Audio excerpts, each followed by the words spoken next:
उसको किसी ने, कोई पंडित ने कह दिया, सपना देखा कि तुम अकेले लड़ोगे तो बिहार का मुख्यमंत्री बन जाओगे। उसी सपना को साकार करने के लिए तमाम पार्लियामेंट्री बोर्ड के हम लोग जितने सदस्य थे, सभी लोगों की राय को दरकिनार करते हुए उन्होंने अकेले फैसला लिया चुनाव लड़ने का।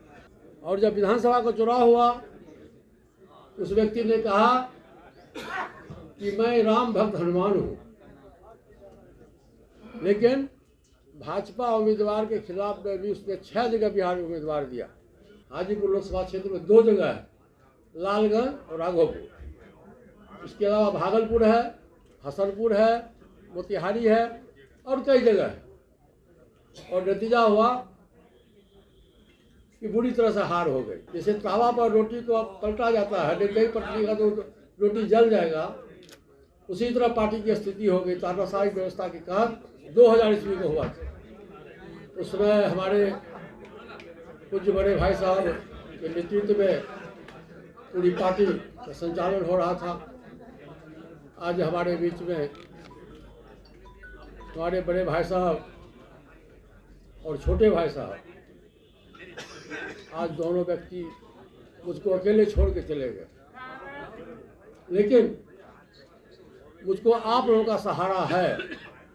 इतना जनसमूह मेरे साथ में है, मुझको पूरी उम्मीद है कि आप लोगों के सहारे हम अपने बड़े भाई स्वर्गीय पासवान जी का जो अधूरा सपना था, मेरा प्रयास रहेगा कि मैं निश्चित रूप से उनके अधूरे सपने को मैं पूरा करूं। पार्टी टूटने के कगार पर थी। सभी जितने हमारे समर्थक लोग हैं, जितने हमारे सांसद हैं, महबूब अली कैसर जी हैं, चंदन सिंह जी हैं, प्रिंस राज जी हैं, वीना देवी थी, अभी हमारे साथ नहीं है। सभी लोगों की राय हुई कि पार्टी में डेमोक्रेसी नहीं है, प्रजातंत्र नहीं है, पार्टी में तानाशाह है।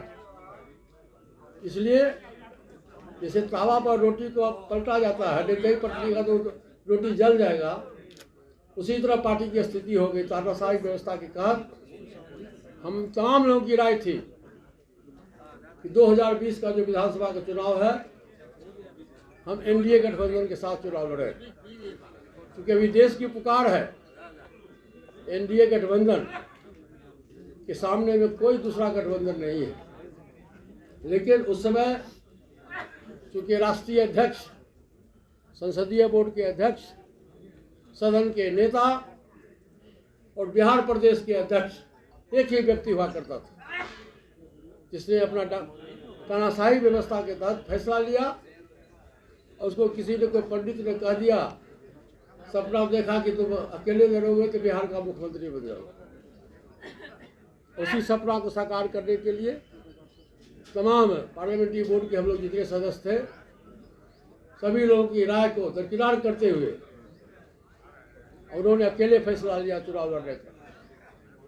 और जिसका नतीजा आप तमाम साथियों के साथ में है।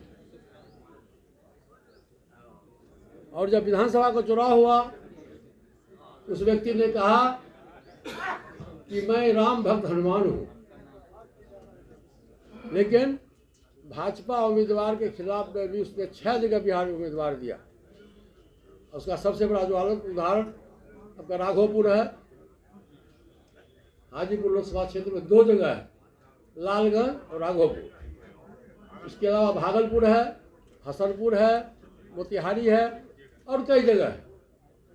और नतीजा हुआ कि बुरी तरह से हार हो गई। और मौसम भी है कि लोकसभा का चुनाव 3 महीने के बाद होने वाला है और पूरे देश में एनडीए गठबंधन की सरकार, एनडीए गठबंधन जो मेरा है वो चट्टान के तरफ मजबूत है। और आपने देखा होगा कि आज के तारीख में देश में आज़ादी के 75 वर्षों के बाद पहला बार देश को ऐसा प्रधानमंत्री मिला जो प्रधानमंत्री के अलावा भी देश और विदेश का सर्वमान्य नेता हो। और आपने देखा होगा आज से 3 माह पूर्व हमारे प्रधानमंत्री जी विदेश दौरे पर गए थे और विश्व का सबसे ताकतवर कंट्री, सबसे सबल कंट्री माना जाता है अमेरिका। और अमेरिका के राष्ट्रपति ने क्या कहा कि नरेंद्र मोदी जी, आप आज के तारीख में इतने लोकप्रिय नेता हो कि हमारी इच्छा होती है कि मैं आपका ऑटोग्राफ लूं। वहीं दूसरे कंट्री का राष्ट्रपति ने प्रोटोकॉल तोड़ के उनका पैर छू के आशीर्वाद लिया। आज के तारीख में देश में नरेंद्र मोदी की आंधी है। और आंधी के अलावा आपने देखा होगा कि विगत 10 वर्षों में नरेंद्र मोदी जी ने जो काम किया है देश के लिए, गरीबों के लिए, शोषितों के लिए, अकलितों के लिए भी किया है उन्होंने। अकलियत भाई भाजपा को देख के डरते हैं, लेकिन नहीं, नरेंद्र मोदी जी ने अकलियतों के लिए भी काम किया है। और उनका सबसे पहला काम हुआ 1 नेशन 1 राशन कार्ड। जब हमारे बड़े भाई साहब पासवान जी जब जीवित थे, उनके डिपार्टमेंट का ये भाग है, उन्होंने पहला नारा दिया था कि 1 नेशन और 1 राशन कार्ड।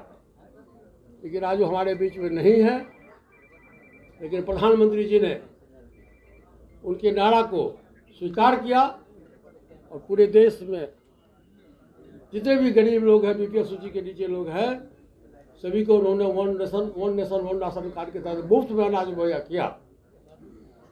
और 1 अरब 40 करोड़ की आबादी है पूरे देश में, उसमें से 81 करोड़ लोगों को मुफ्त में अनाज मुहैया मिल रहा है, मुफ्त में अनाज मिल रहा है। आपने देखा होगा कि आज से 30 वर्ष 40 वर्ष पूर्व चले जाइए, जिसमें कांग्रेस की हुकूमत हुआ करती थी, गरीब लोग भूखे मर जाया करता था, अनाज के बिना भूखे मर जाया करता था। आज नरेंद्र मोदी और भारत सरकार का देन है कि एक भी व्यक्ति पूरे देश में कोई माय का लाल पैदा नहीं लिया कि वो भूख से मर गया। सबके घर में 10 किलो 20 किलो अनाज है। लाइव बिहार यूट्यूब पर सब्सक्राइब और फेसबुक पर लाइक जरूर करें।